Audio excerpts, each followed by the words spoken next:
Good morning, everybody, and welcome. It's the highlight of human civilization. It's called Coffee with Scott Adams, or in the Albonian language, as far as you know, there's an Albonian language. And if you'd like to take your experience up to levels which nobody can even understand, all you need is a cup or a mug or a glass, a tankard, chalice or stein, a canteen, jug or flask, a vessel of any kind. Fill it with your favorite liquid. I like coffee. And join me now for the unparalleled pleasure of the dopamine of the day, the thing that makes everything better. It's called the simultaneous sip, and how it's now. Go!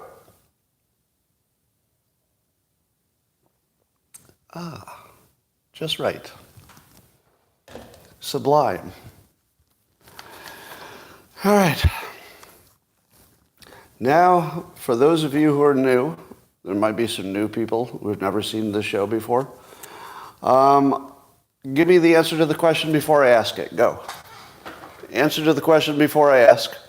That is the correct answer. Yes. Now, here's the question. In a Rasmussen poll, what percentage of people are in favor of removing statues of Washington, George Washington? You said 25%. Gosh, you're good. It's 27. 27, but round, within the margin of error. I think your ability to know the answers before the questions are asked is unparalleled, purely unparalleled. And if you think there's any audience in the world that is smarter than this one, let's see if they can answer the question before you ask it. Just give them that test. They won't be able to do it. Well, I am loving the, I don't know what you'd call it, but the ascension, maybe, of Bill Ackman, famous hedge fund investor guy. So he's been going really hard at Harvard especially, and wokeness now more generally. He's become kind of the Rosa Parks of the DEI debacle. And he says, among other things in a long post today, and he's becoming a national treasure in my view, he says, I don't think it will be long before we look back on the last few years of free speech suppression and the repeated career-ending accusations of racist for those who question the DEI movement. Do you think that'll happen? Do you think we will someday look back at this period and it will look like McCarthyism, and that the DEI thing will look like it was a gigantic mistake and it will be largely dismantled? Yes. Yes, he's absolutely right. There's no way around it. It's definitely going to happen. And he said we're all shortly going to realize that the DEI era is the McCarthy era part 2. He said he learned from someone who had first-person knowledge of the situation that when Harvard was searching for a president, the committee would not consider a candidate who did not meet the DEI office's criteria. In other words, no white men. So that it was exactly what it looked like. If you're wondering to yourself, I wonder if they excluded white men in their search. Yes, they did. Yes, they did. And Bill Ackman points out the same is likely true for other elite universities. Would you say that the competence crisis is real? I saw 3 college presidents that, in my opinion, were incompetent. Now, as other people have pointed out, other people who identify as female, so I'll quote them instead of taking the heat on myself, those 3 college presidents set back women's rights by about 50 years. Am I the only one that had that impression? And by the way, it's not my original observation. It's something I was thinking when I watched it. I think it was Greta Van Susteren who was saying it was setting back the women's movement, I think she said. Set back the women's movement. It really did. It was a terrible day for women.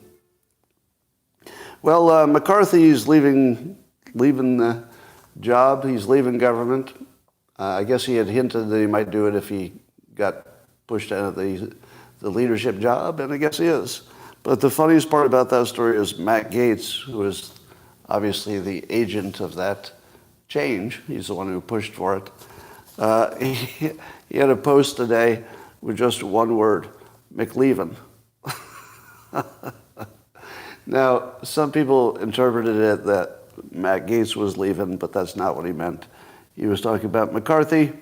He was making a joke about the McLeavin character. There's a movie with a teenage character who calls himself McLeavin. So he calls him McLeavin. that was Superbad was the name of the movie, yeah. And I just love the fact that he's dancing on his grave. McLeavin. That had me laughing today. All right.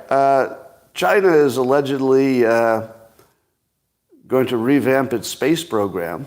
And the reason that China is so worried about getting behind on space is not because the United States is doing such good work, but because Elon Musk is. So who beat China to space? Was it the United States? Not exactly. Was it India? No. No, it was just Elon Musk. It was just one person.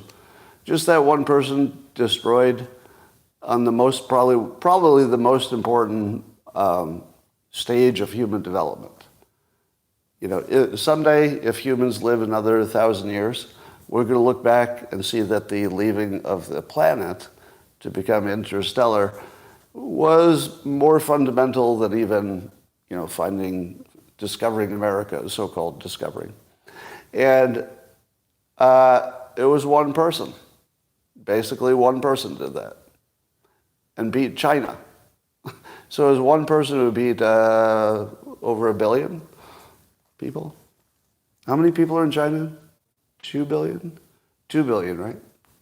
What's the population of China? 1.3? 1.7? 1.2? We got lots of estimates. Over 1 billion. All right. So South Carolina, the state, they have announced that they're not going to invest any money in Walt Disney Company. So it's no longer an approved state investment.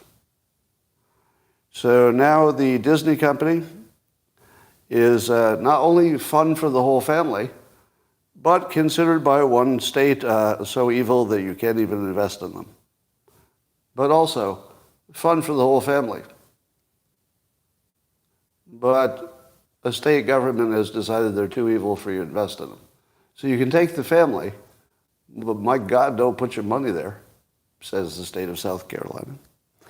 I don't know if that will form any kind of a trend. We'll see. I saw a post by Rohan Pandey, who is my kind of poster. Do you ever see anything on social media where you say, my God, that could have been me posting that, because it looks like I did it. Or here's one that just looks like something I would have done, except I'm not this smart. So if I were smarter, I would have posted what Rohan Pandey posted. He noted, he says, quick schizo theory. Top and bottom quarks, so those are the names for two different flavors of quark, the top and the bottom. They were originally called truth and beauty. So there's a truth quark and a beauty quark. Now here's the interesting part. Satya, first name of the leader of Microsoft, in Sanskrit his name means truth. But Sundar, first name of the leader of Google, in Sanskrit his name means beauty. So, as Rohan points out, the two MFers, he says, competing in the race to AGI are named after opposing fundamental particles. And then he says, the simulation is effing with us. That's pretty good. That the two people are truth and beauty, and that used to be two fundamental particles. Now, it's all just coincidences, but it's fun. Of course, he may have made up all of this, but Still fun. How many of you saw a very viral video of a new form of AI called Gemini? I think it's Google's. That was doing some amazing things, but by looking at images, and you could draw a picture, and it knew what you were drawing, and it could compare two things and all that. Well, it took all of today to find out that was a fake video. That was fake. Totally fooled me. But here's what was fake about it. The fake part was you believed that it was a human talking to the computer, because what you heard was a conversation between a human and a computer. In truth, they were giving it super prompts in text. But the human was not repeating what the super prompt said. The super prompt was giving it more information than the human was. So the trick was, you thought that the computer only knew what it saw, plus whatever the human was saying verbally. But what the computer actually knew was what they typed into the prompt, which had formatted the question in a way that narrowed the responses. So the amazingness of the responses wasn't nearly as amazing as it would have been if you'd known how they asked the question. But still amazing. Yeah, still amazing. It just wasn't as amazing as the video. That's a claim anyway. I don't know if it's true, but there's a claim that somebody's seen the super prompts and they're different. All right, Axios is talking about Elon Musk's strategy with his AI called Grok. And apparently it's unclear whether the AI that Elon Musk is building would be part of the X platform or part of a separate company that the X platform accesses and works with. So we don't know that yet. But if it's true that the Grok, or that's the name of the AI that'll be operative on X, if it's true that it gets valued the same as ChatGPT, then Musk will have doubled his investment. So if he paid $44 billion and ChatGPT is already valued on paper more than that, twice that. It's like $90 billion or something. So he could actually double his investment the day that Grok goes live, potentially, because that would depend on people's psychology, saying, "Oh no, that's as good as ChatGPT, so we'll give it the same value." Could happen. Here's what Axios speculates as at least a possibility, and I agree, but only after reading Axios. So I did not come to this decision on my own. Axios guided me there. And it goes like this. When Musk said about advertisers, don't advertise F you. In other words, don't advertise if you have a problem or you're trying to manipulate me or blackmail me. Don't advertise. F you. Now, do you think that Musk anticipated how much trouble that would cause, or at least knew there was a risk of how much trouble that would cause? Because it seems unlikely that he would be unaware that would be a problem. So one has to wonder, what if he knew how much of a risk it was, and he did it anyway? Is it just because he's based and awesome, and he just didn't care about $44 billion? Maybe. That's actually entirely possible. But I would like to suggest there's one other possibility. And it goes like this. Elon Musk is the only person who's figured out that the advertising model is going to be gone in 3 years, because AI will completely replace it. He might be the one who figured out that he has to get out of, he probably wants to get out of advertising as fast as possible and go to subscription or a model that looks like this.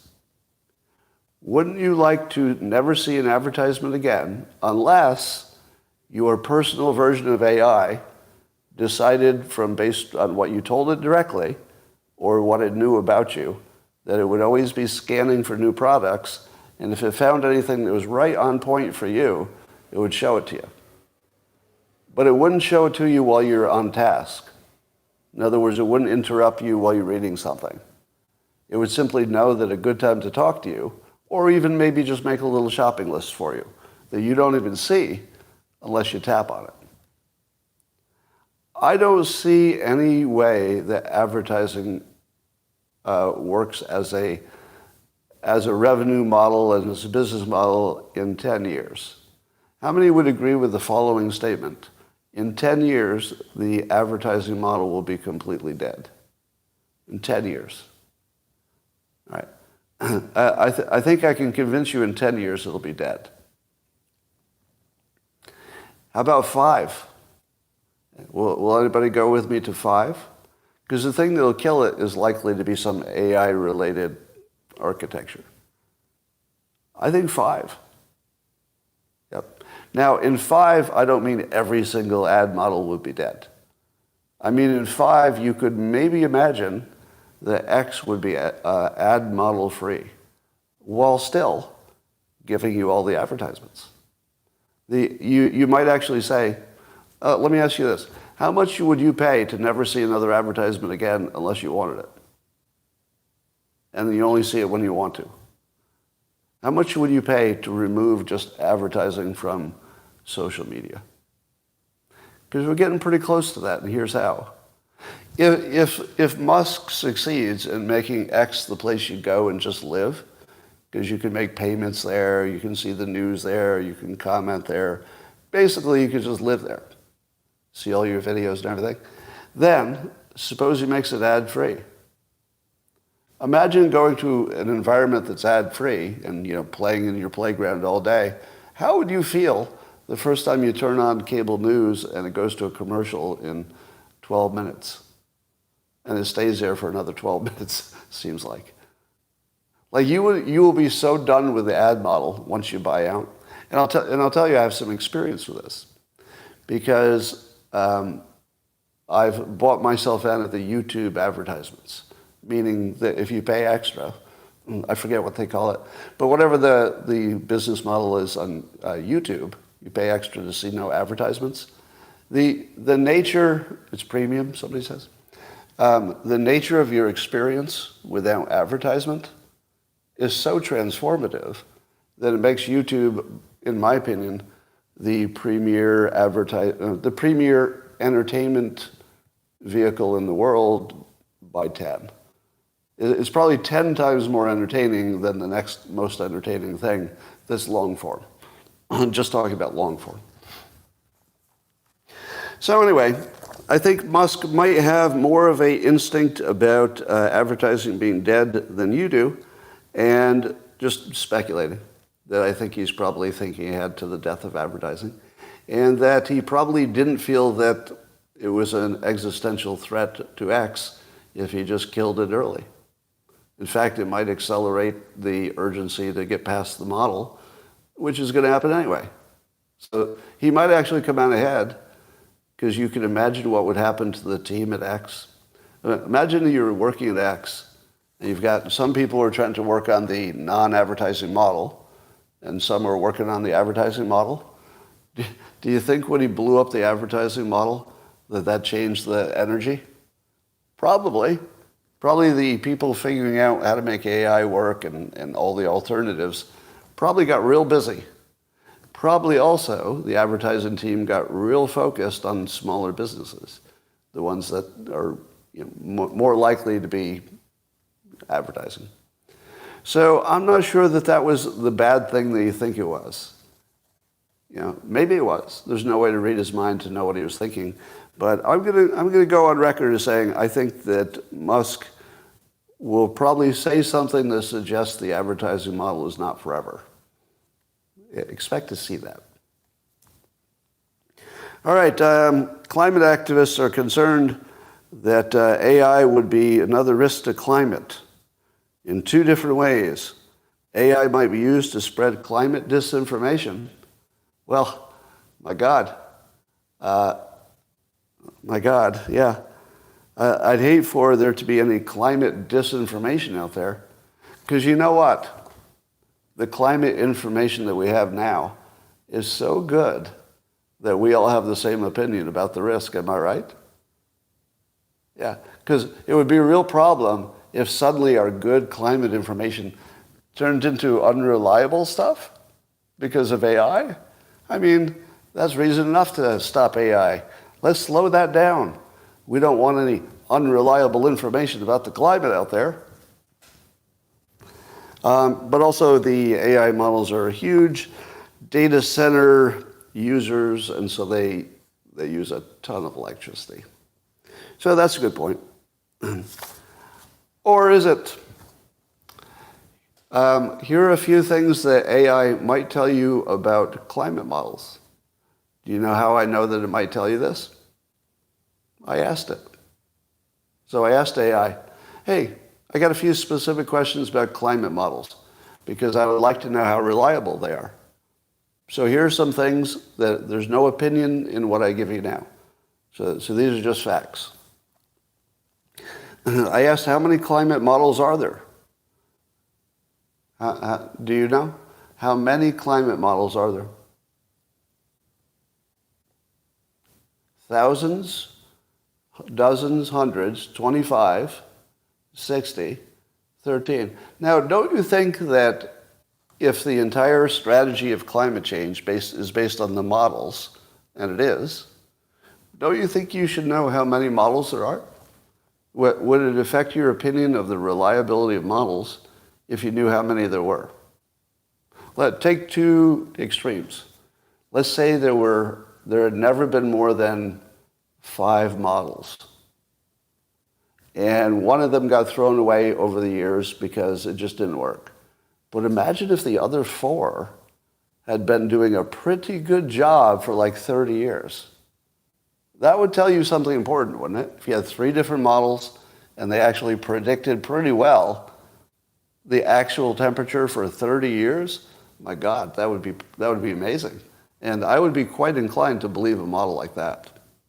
Do we have that? No, nothing like that. That would be very, very believable. All right, here's another question. So the answer is that the IPCC averages 29 models. Is that the answer to how many models there are? If the most official body takes the average of 29 models. So would it be fair to say there are about 29 models? Does it follow? Does it follow that if they only use 29, well, they can't be that much more than 29? Because the whole reason that you take an average is because you're not sure which ones are right. So if you had hundreds of them and you're not sure they're right, you would take the average of all the hundreds. So therefore, if they're only taking an average of 29, doesn't that suggest, since they're not being super picky about which, because they don't know which ones are right, that's why they take an average. Doesn't it suggest that the total number might be close to 29, because why would they throw out any models? What would be the reasoning for discarding any models at all if they don't know which ones are right? And they don't know which ones are right, that's why you average, because you don't know which one's right. Well, the answer is it's probably hundreds of models, but they average 29. Now here's another question for you. How many models are retired every year? Do you know what that means? It means there used to be a model that they were tracking, but it became so bad at tracking over time that they said, we can't even tweak it. We're just going to throw this away. How many? So out of the number of models that you don't even know how many there are, maybe hundreds, but maybe 29 good ones according to the IPCC, how many of them change out every year so that the 29 you're looking at are not exactly the same 29 as 5 years ago? Do half of them change out? Because if half of them changed out, wouldn't you say to yourself, well, that doesn't sound very good at all. That sounds like guessing if half of them are replaced every year. Or is it 1? 1 out of 29 wouldn't be bad. But how about the fact that you don't know the answer to that question? Because if you don't know how many get changed out every year, you don't know anything. Do you understand that? If they're tracking 29-ish models, but you don't know if they're replacing models as they go, you literally don't know anything. Nothing can be deduced from tracking a changing basket of anything. Imagine if this had been the stock market. And they say, we're going to track the S&P 500. Oh, but wait, the S&P 500, the biggest 500 companies, it changes all the time. Things are coming in and coming out. So at the end, what did you really check?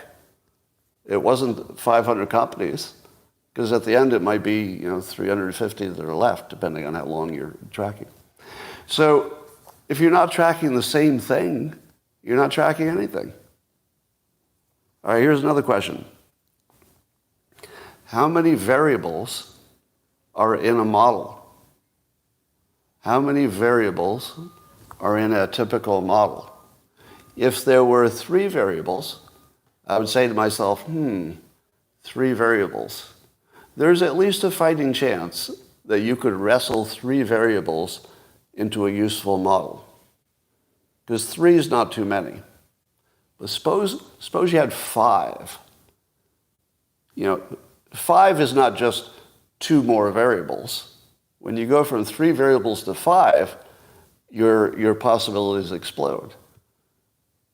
So how many variables do you think are the essential variables? They even have a name for it, the essential variables. Because there are infinite variables, but they're not all meaningful. How many are the essential ones?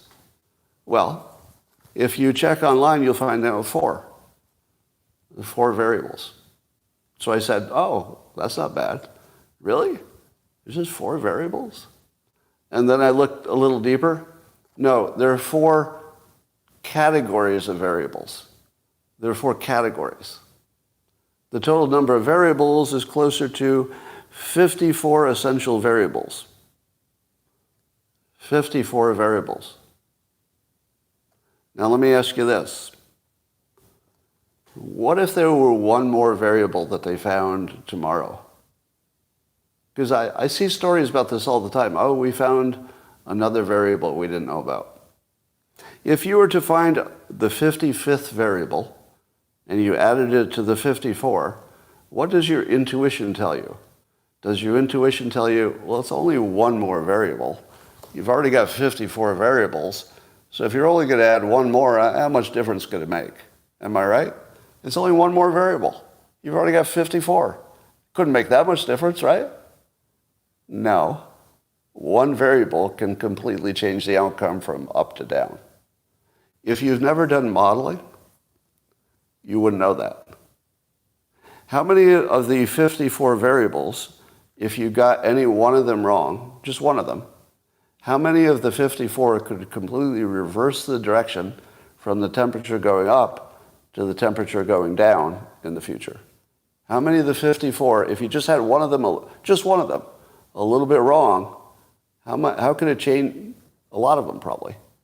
Probably a number of the 54, if you got them a little bit wrong, and you iterate that over time, because small errors exaggerate over time with models, probably there are 54 ways that could go wrong.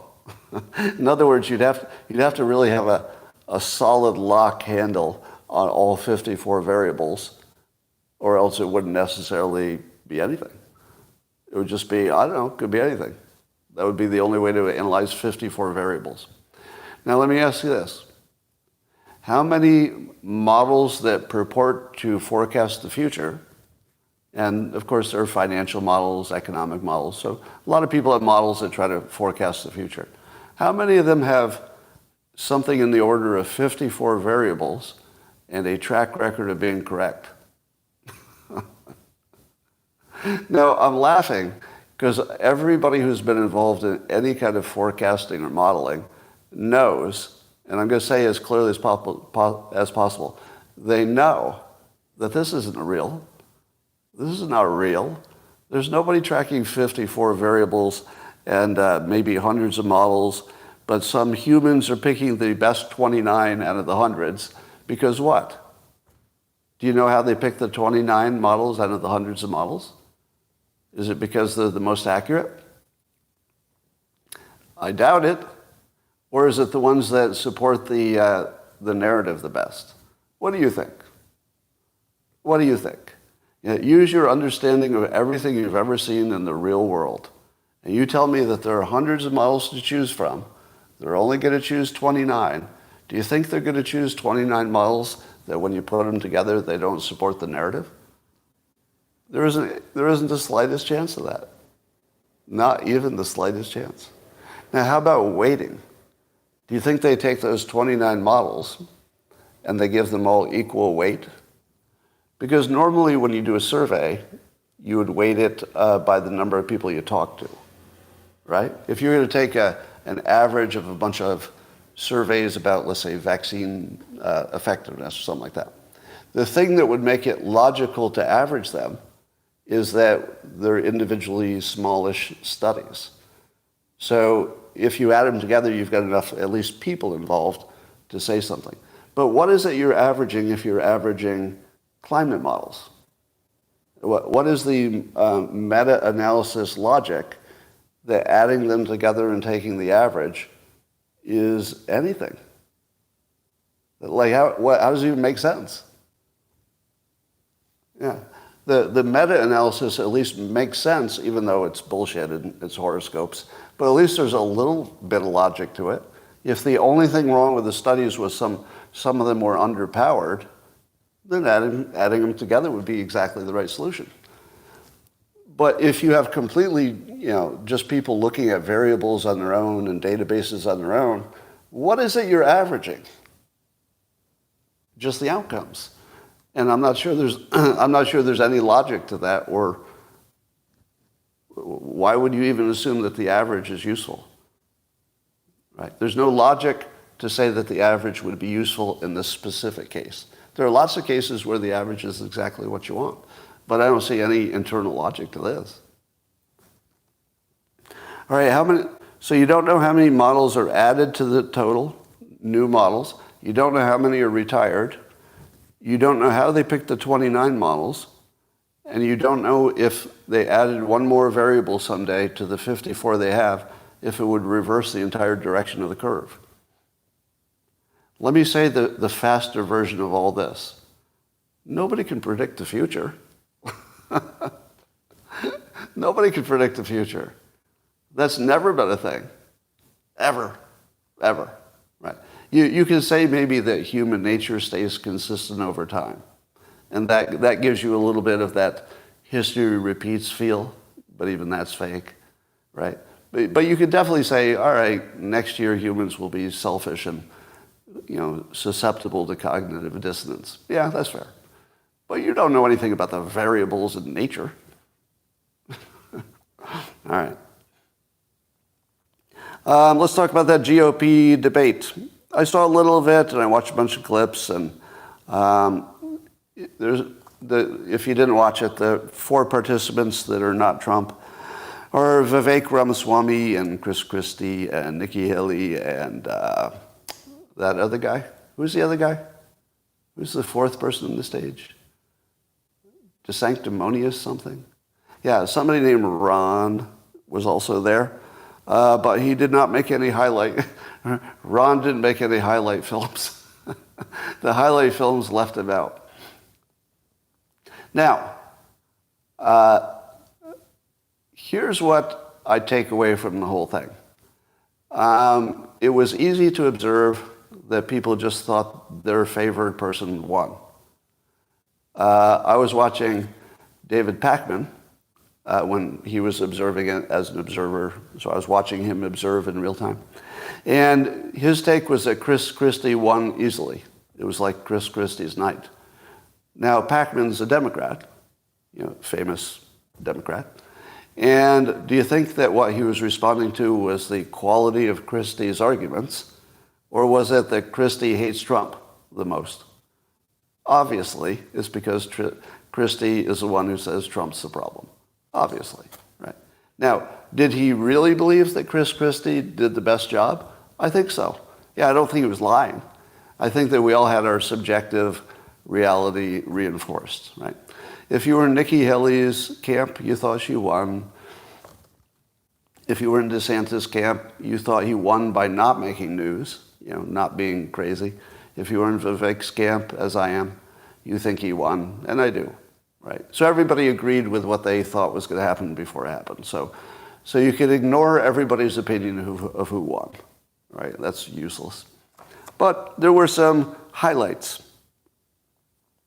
Van Jones said he was literally shaking after listening to Vivek and what he called his smooth and condescending way.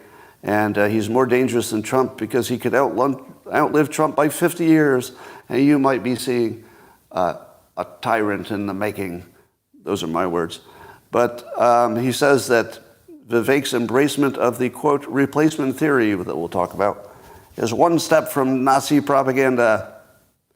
What do you take from Van Jones' reaction to Vivek? Do you say to yourself, my God, I had not thought of it that way, but Van Jones might have a good point about this brown fellow becoming the next Hitler? Or do you say, that's the only one he's worried about? To me, it looks like Van Jones is only worried about one candidate who isn't Trump.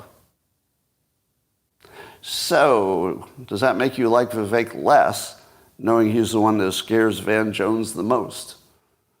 Well, if you believe that the reason he's scared is the risk of totalitarian racism, then I guess you haven't listened to anything Vivek has said. I feel as if this analysis of Vivek has to ignore everything he stands for, the books he's written, every TV appearance, and everything he's ever posted, which is 100% merit and not race. He's the most anti-racist candidate of all time. By far. He is the furthest from a racist Nazi of any major candidate in the history of the fucking United States. That's true. He says that the loudest, and he's the one that says you got to include white people and white men if you're being serious about merit, if you're being serious about not being a racist. Who's the other brown leader who says, how about white people are not discriminated against either? Yes, definitely don't discriminate against anybody else, but why are you discriminating against white people? He's the only one. Yeah. The comment says, Scott is Vivek's propaganda minister. How about I'm just endorsing him for president? It looks the same, I guess. All right, some more things that happen.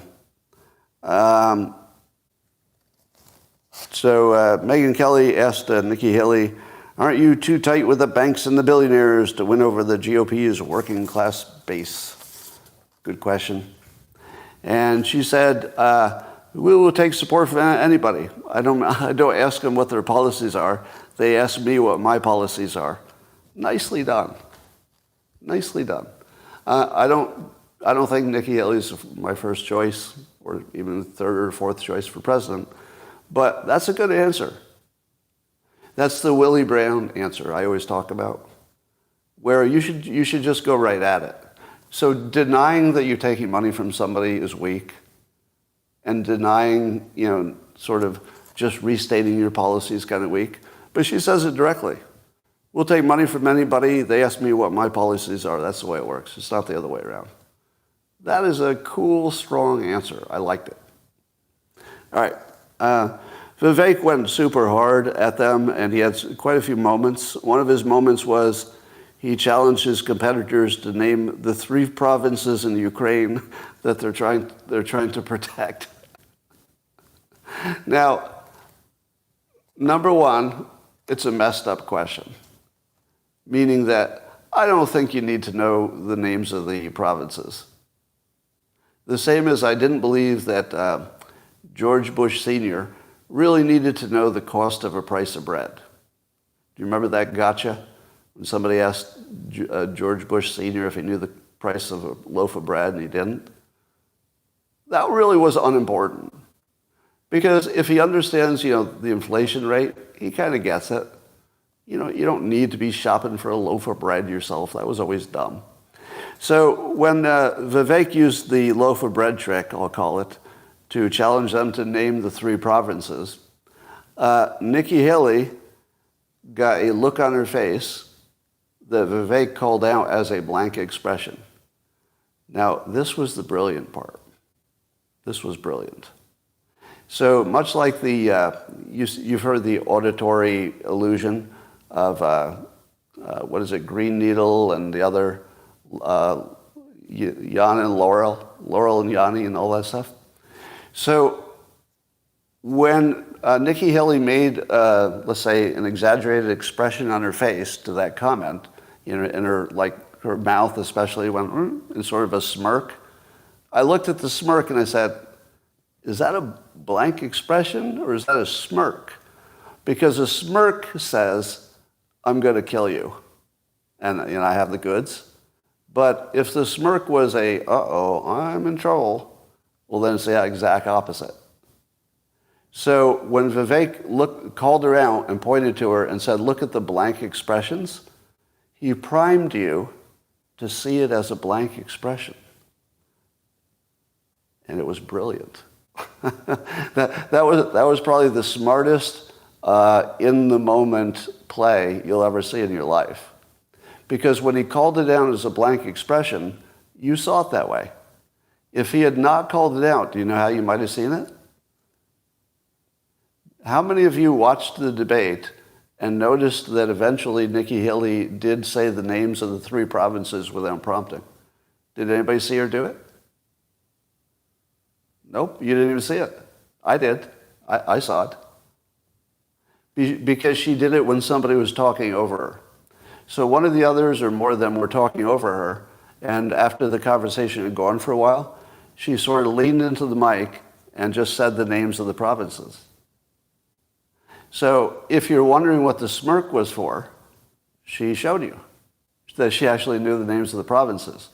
But she did a bad job of clearing out the space so that when she delivered her kill shot, that she knew the names of the provinces, you could hear it, and it would be her moment. So I think, you can't read minds. I can't read her mind, but I did observe personally her saying the names of the provinces. Now, did she have to think about it? Probably. I would. I'd have to think about it for a moment. It's like, could I come up with the 3? And then I think Vivek said something about, acting like she got one of them wrong or something, Crimea or something. And because can you give me a fact check? There are 3 provinces, but that doesn't include Crimea, right? Crimea it's its own thing. So she got, she may have known, she may have gotten close, or she may have had an answer that the audience would recognize or would think was the right answer. But, so I'm going to give Vivek an A+ for creating that situation. It was a good one. For priming us to see her as a blank face, and also the other people. And then also talking over her when she had a chance to, redeem herself, that also worked, right? So you might say to yourself, that was really kind of sneaky, weaselly debate technique, to which I say, that's all these debates are. All the debates are people looking for their little weaselly, tricky moments. It's not about the cleverness of their argument. If it were about the solidness of the argument, DeSantis would look like a winner, at least half of the debates. But it's never about that. It's about creating the energy in the moment and the, can you do it again kind of vibe. So if you didn't like Vivek, you liked him even less because he was so strong in the debate. If you liked him, you said, oh, he scored all the good hits, and et cetera. We'll give some more moments here. So Vivek said that he said, why am I the only person on the stage, at least, who can say that? And then he listed several things that are really controversial, that he says he believes now, that other people are afraid to say they believe. So the first one is that January 6th now looks like it was an inside job. Now he says, looks like it was, which is the fairest way to say it. If he said it was, I think that would be going too far. But he's really smart about knowing where that line is. So he says, it looks like it was an inside job. And it does. It looks like it. I also do not declare that it was. But based on what we've seen, I'd say the hypothesis that it was an inside job is dominant, more likely than the opposite, but I don't know for sure. Then he also said the government lied about 9/11 and Saudi Arabian involvement, lied for 20 years. I'm not totally up on that topic, but sounds like that's about right. That the 2020 election was stolen from Trump. Now, when he says stolen, he doesn't mean that the vote was miscounted. He's talking about more platform manipulation and the suppression of free speech and all that, which is valid. And then here's where the trouble comes. Or does it? You've heard of this thing called the Great Replacement? I know you've heard of it. It's the idea that generally comes from very right-wing conservative types. And they say that, you remember the Charlottesville March, and the marchers were saying, they will not replace us, talking about Jews. And that's just like a sliver of the larger concept. But then if you look at the border, it looks like there's some kind of, some would say, I'll say some would say, that it looks like the open border is an obvious attempt to replace the current majorities with browner majorities that are more likely to vote Democrat. Now, Vivek is taking, I think, the border is open and they're bringing in lots of future Democrat voters to replace us, meaning, us in this case would be conservatives, not white people. So when Vivek says replacement, he's not talking about brown people because he's brown, right? He's not talking about, I think they want brown people to replace Vivek. That's not what he's saying. So, but he's definitely dancing close to the sun here, because people like Van Jones are going to hear it as the racist version. But if you hear it as why is the border open and non-citizens are pouring in and changing the nature of our country in ways that maybe he doesn't like or you don't like. So this is really dangerous and provocative, but I think what he's trying to do is revive free speech. That's what I see in this comment. I don't see in this comment any kind of, dog whistle. I don't think he's about the dog whistle. I think this is more about the beginning of reclaiming the Great Replacement from it's only what racists talk about to I'm just looking at the math. You just brought in 8 million people that weren't here before.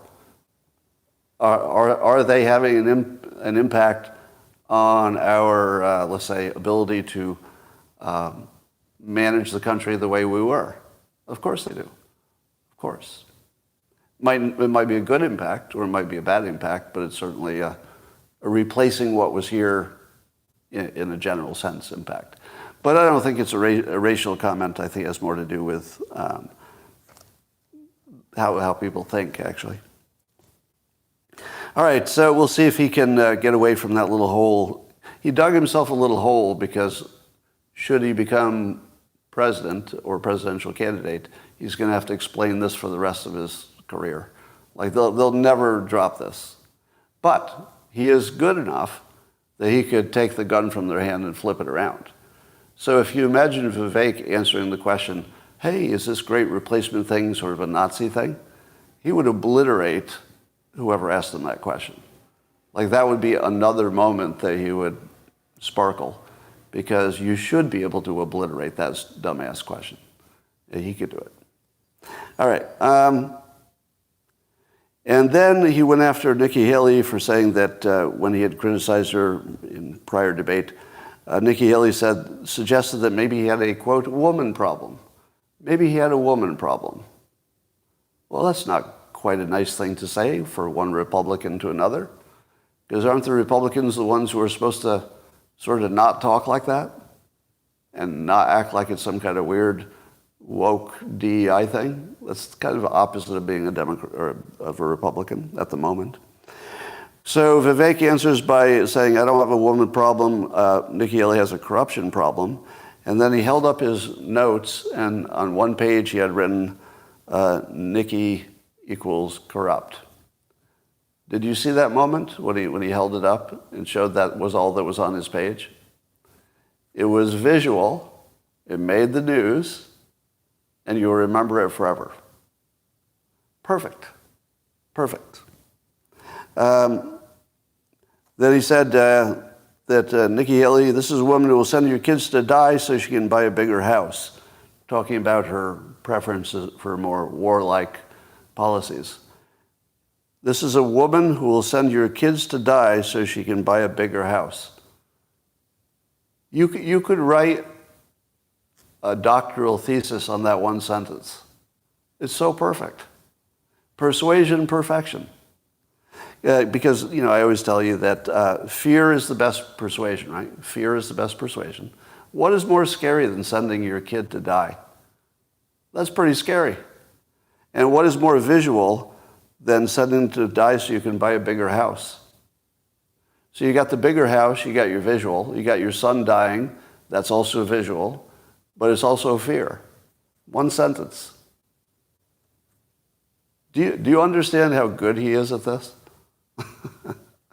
Yeah, this is a skill level that I don't think we've ever seen it before, honestly. I'm not aware of ever seeing anybody who operated at this level, including Trump. Yeah, Trump is a singular character. I always resist comparing him to anything because his own method just can't be duplicated. You can't take his method.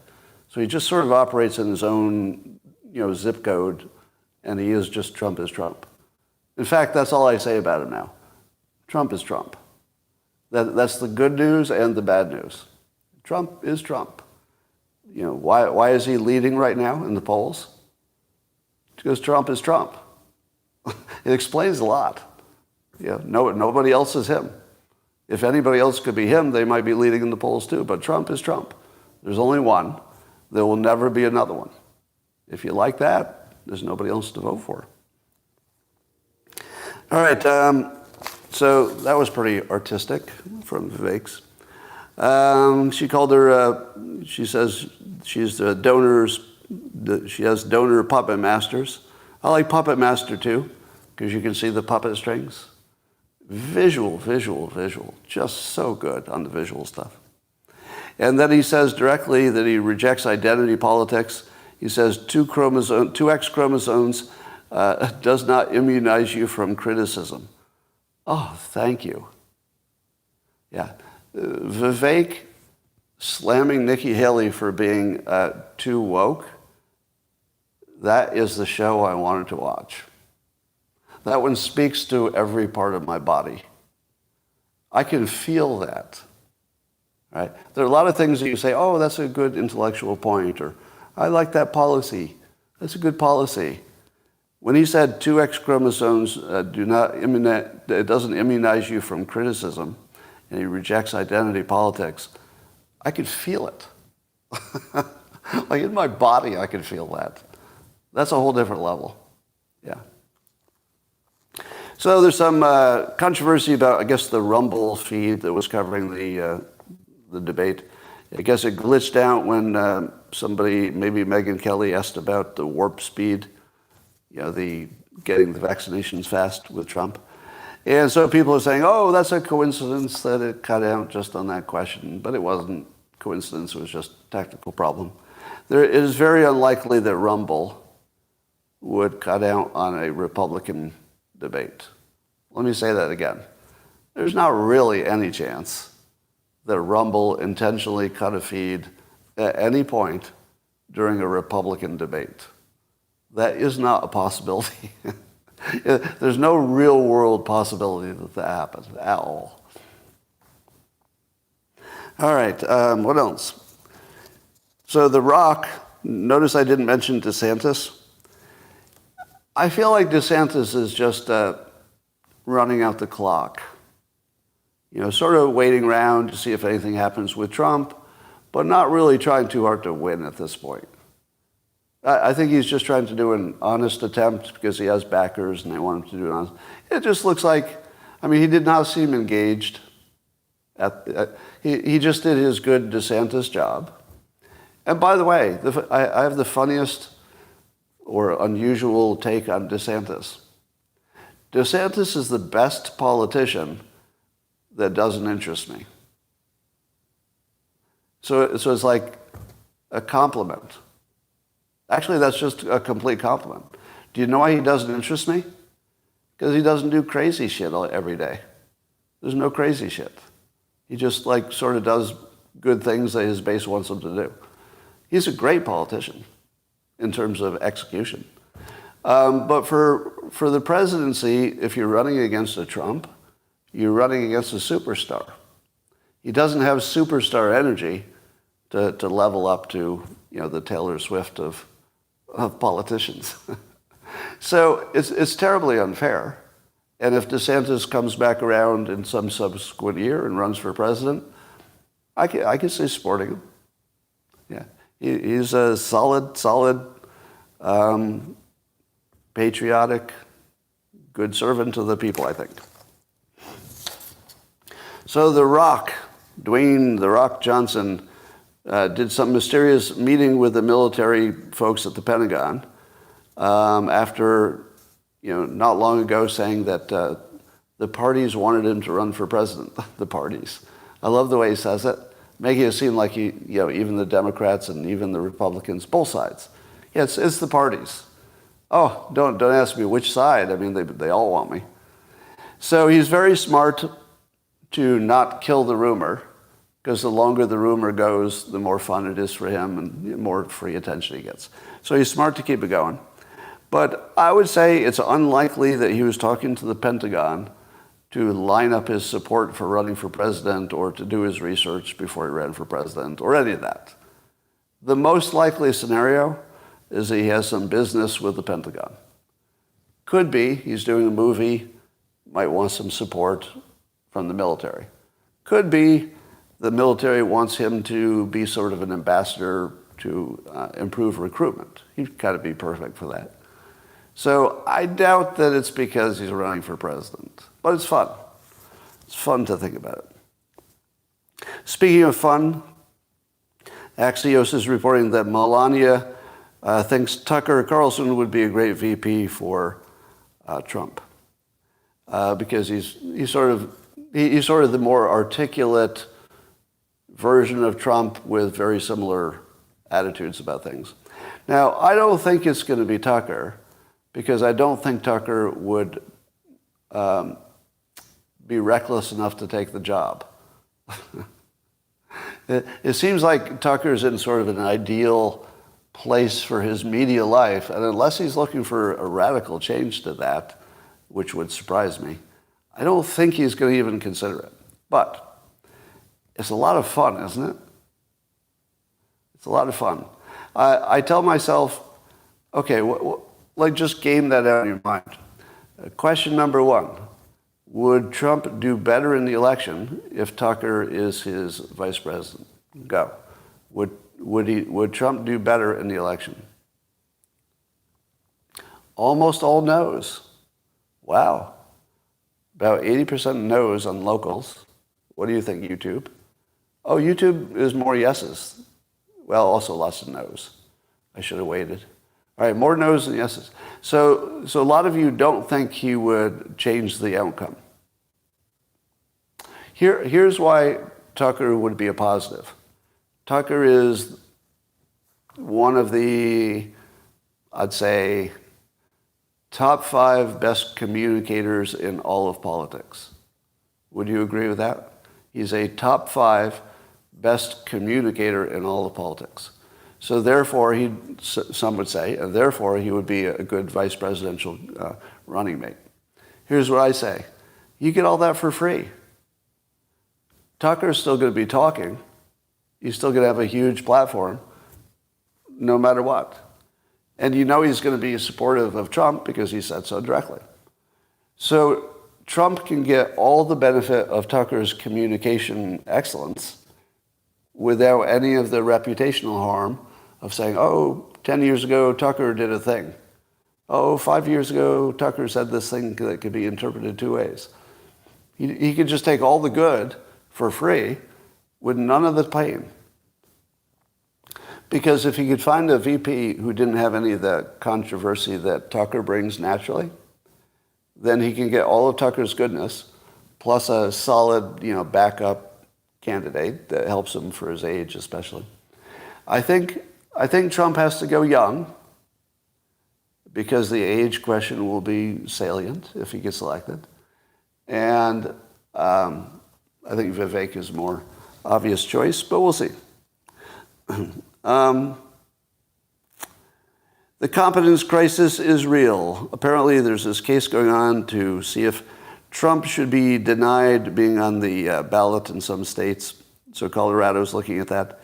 And Colorado Supreme Court Judge William Hood III said in the process of discussing it and judging it, he said, quote, "In some ways, January 6th seems like a poster child for insurrection." In other words, indicating that the judge believes that insurrection is largely obviously proven. Now, is that bad news if he thinks that the insurrection is sort of obvious? Well, it's bad news for this judge because it makes him look like an idiot. How exactly is it obvious that an unarmed trespass is anything more than, at best, delaying a process for a few hours or a few days? Maybe the Supreme Court has to look at it. That's it. That was the highest level of risk. Short delay. Supreme Court looks at it, rules. How does a judge not understand that? This is an incompetence problem, isn't it? Am I wrong? To me, this looks like basic competence that is just missing. Yeah, we'll see.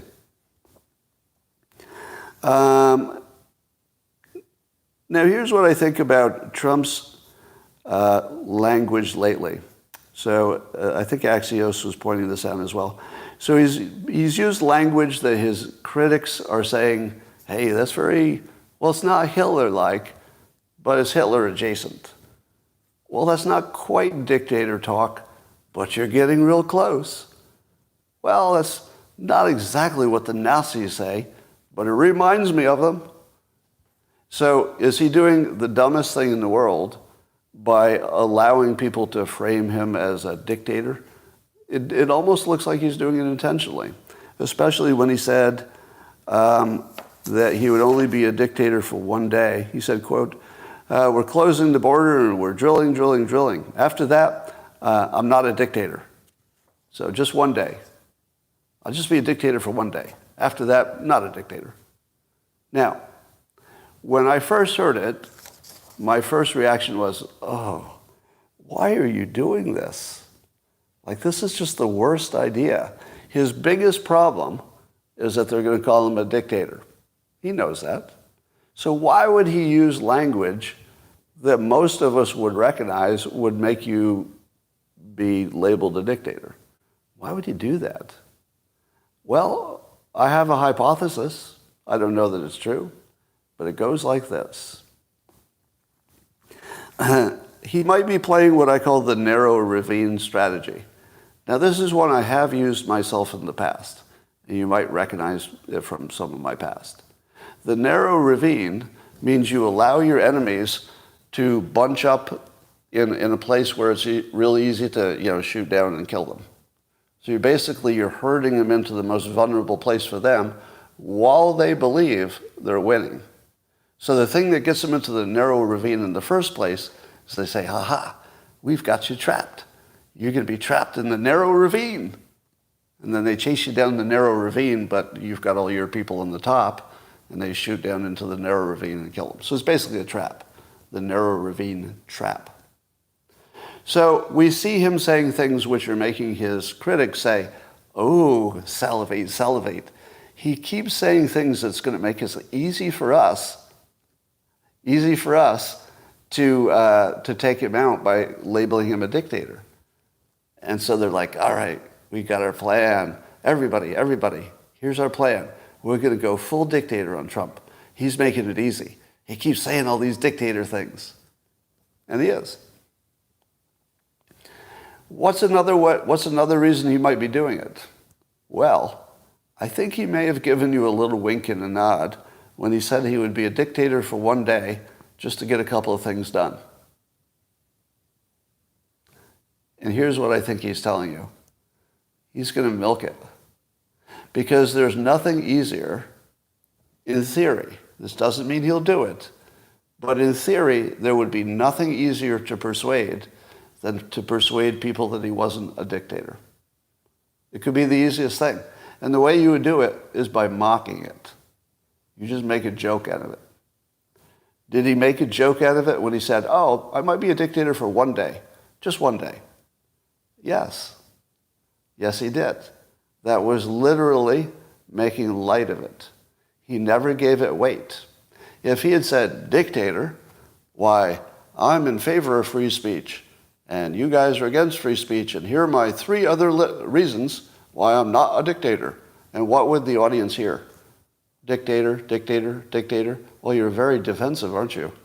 You seem very defensive about this dictator thing. Why are you so defensive? You know, why does this attack really get under your skin? You know, why are you melting down over this? It must be true, because of the way you're reacting to it, right? That would be the mistake. And it's also the way a classic politician would respond. I'm no dictator. The other side might be acting more like dictators than me. Let me give you these laundry list of reasons. Doesn't work at all.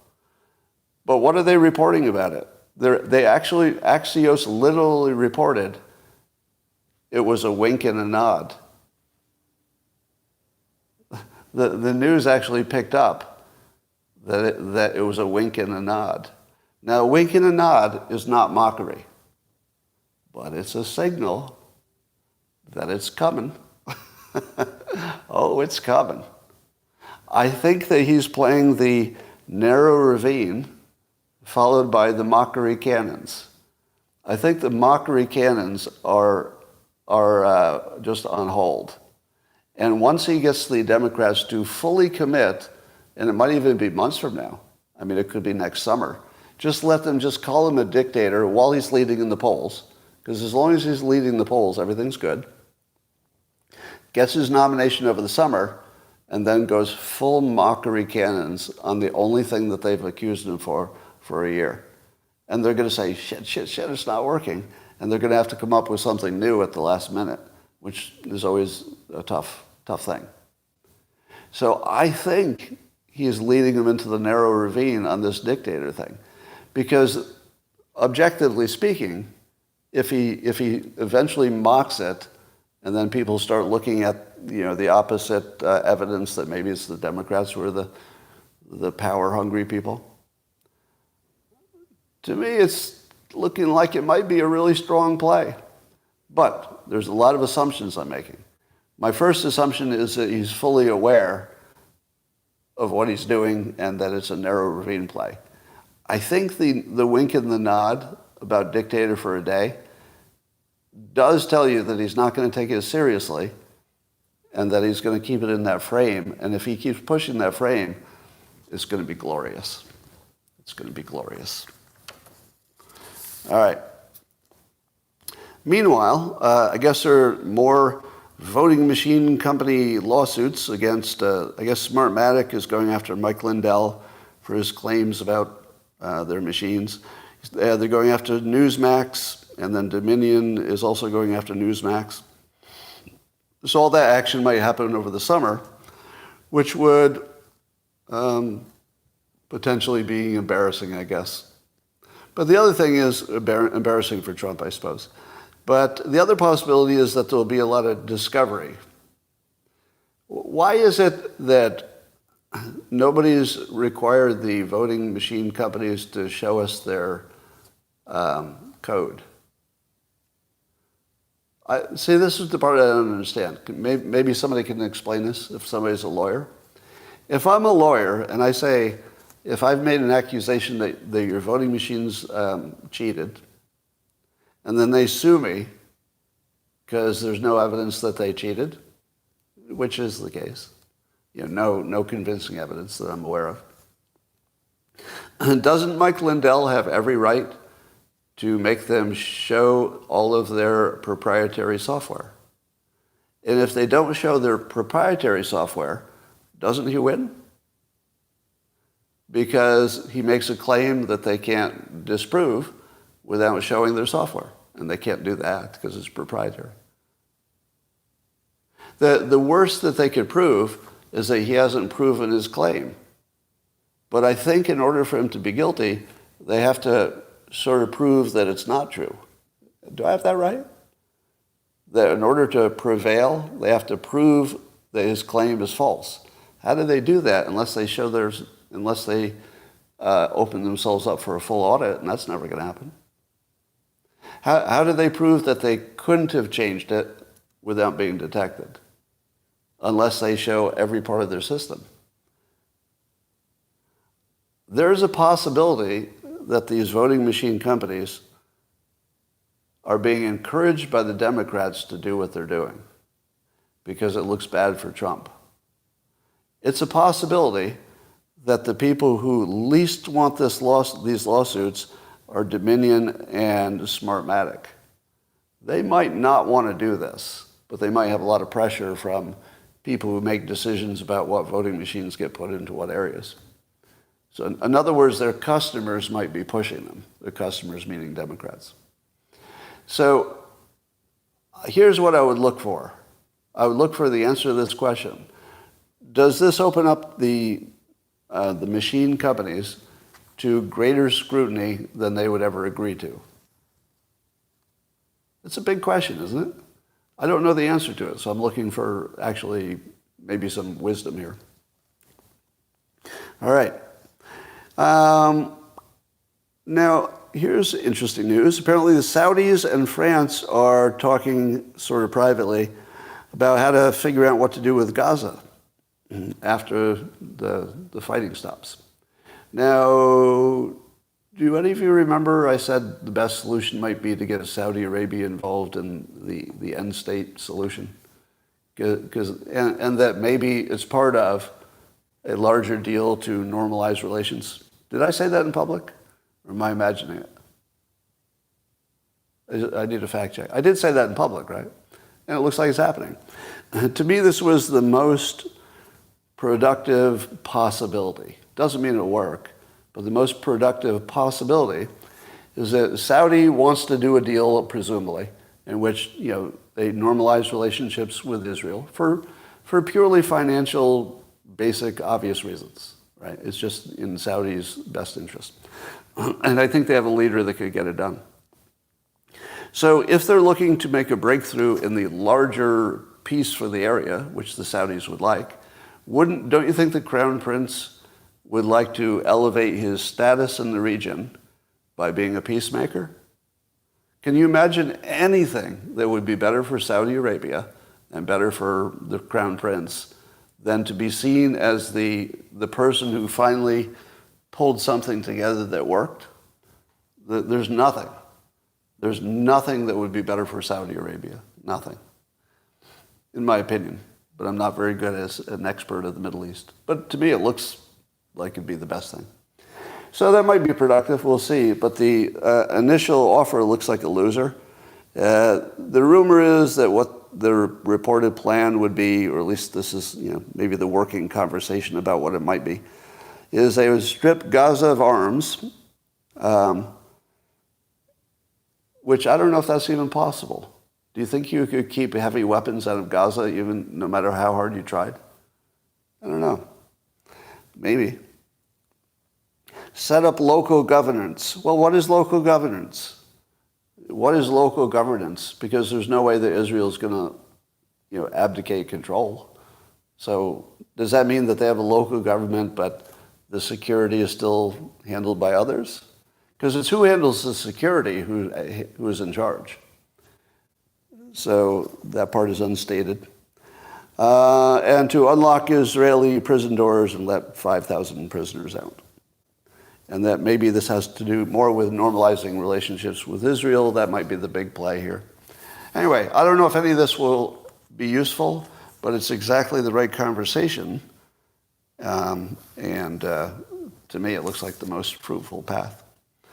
There are 50 interns who are now put together a letter, interns in the White House, against Joe Biden's handling of Israel and Hamas. And says that they're ignoring the pleas of the American people, blah, blah, blah. How many, there are 40 interns, not 50. How many interns are there in the White House? Are there more than 40 interns? That sounds like a lot of interns. That sounds like too many, doesn't it? All right. So I love this because it's another example of, I'm guessing that these interns are very diverse. You want to make a guess? Do you think the interns are a little extra diverse?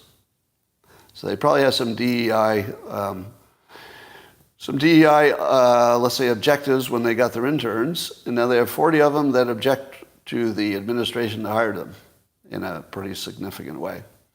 So it makes me wonder if they think that worked out for them. So we'll see how that goes. The Texan, which is a publication, reports that I guess Texas, the Attorney General, Texas Attorney General, is suing the government for weaponizing censorship against the Daily Wire and the Federalist. So the Daily Wire and the Federalist, I guess, would they be the plaintiffs? Do I have that right? In other words, in order for the suit to have meaning, there has to be victims. So I think they would represent the victims. I think that's how it works. And the idea would be that the Democrats put together a censorship architecture of these fake cutouts, et cetera, and influenced social media companies for the purpose of censorship. What do you think about this? I think this has a good chance. Because as far as I know, the factual basis for this lawsuit is well demonstrated and now public. Meaning that, from the Twitter files and basically everything that Michael Schellenberger is doing and Matt Taibbi and Congress, I think they have enough evidence to make this case. I think they do. So this will be interesting. Texas to the rescue again. Huh. So we'll see. We shall see. I think that's important. All right. Mike Benz is the best voice on the, what do they call it? The censorship industrial complex. I call it the brainwashing industrial complex. I think censorship, well, that gets to the constitutional question the best, because the government can't do censorship. I think that if you want to understand it on the sort of commonsensical level, it's not censorship. On the practical level, it's brainwashing. They don't just want some people not to talk. They want to change what you think. And so brainwashing is the scarier crime. The censorship is sort of how you get to the crime. But the crime is the brainwashing. It's just that the constitutional part is the censorship. All right. Censorship or deprogramming?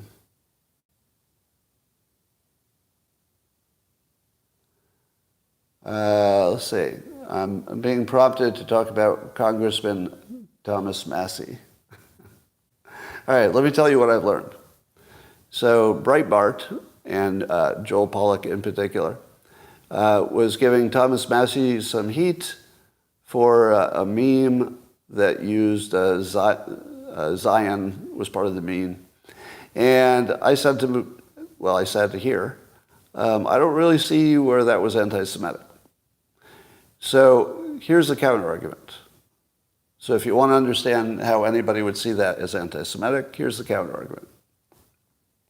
that language is more commonly used by, let's say, the worst racists on the right, who believe that the word Zion is closer to a global Jewish conspiracy idea and not what the dictionary tells you, because the dictionary just says it's about Israel's statehood and supporting it, right?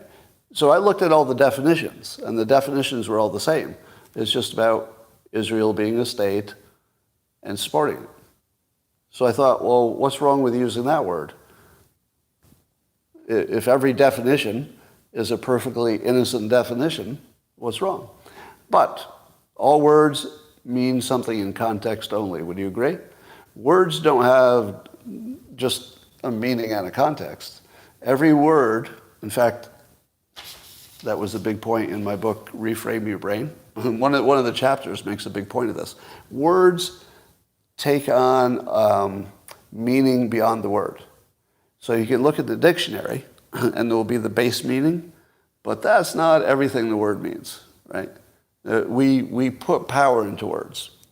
And because a certain group of people have used that Zion word as part of their ultra anti-Semitic narrative, that anybody else who uses it is, whether they like it or not, is taking on all that weight. So we could argue all day about the specific definition of the word, but it does have the effect of giving some, let's say, giving some oxygen to the worst anti-Semitic parts of the country. So if you want to stop somebody from giving oxygen to the worst people in the world, you call it out when they use the word, just so people know there's sort of a line here. Gurgle. I'm just telling you both sides. All right. If you want to know what side I take the side of Thomas Massey, because he used the words the way the dictionary uses them. He's a nerd, and nerds use words the way the dictionary uses them. And I think that's the whole story. Now, but is it also fair for somebody to point out that you're getting real close to that line that you don't want to give any oxygen to? Yes. It is absolutely fair to point out that those words carry more meaning than the speaker may have intended. That is fair. Right? But I'm always going to side with the free speech if you're using an English word in an English word way to make a point that's not racist. I'm okay with that. But I'm also okay with warning somebody that they're getting close to a line. That's okay too. Can I agree with both of them? I'm going to agree with both of them today. All right, but largely because I like both of them personally. Have you ever noticed how hard it is to disagree with somebody you like?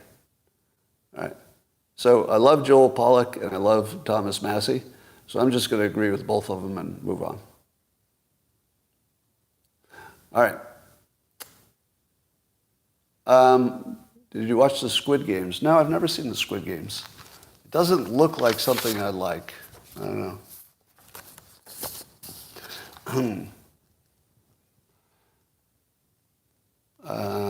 Yeah, all right, I'm seeing lots of reactions here, but I think we've done the job that we wanted to do today. Oh my God, more than enough. YouTube, thanks for joining. I enjoyed you, and we'll see you tomorrow. Bye for now.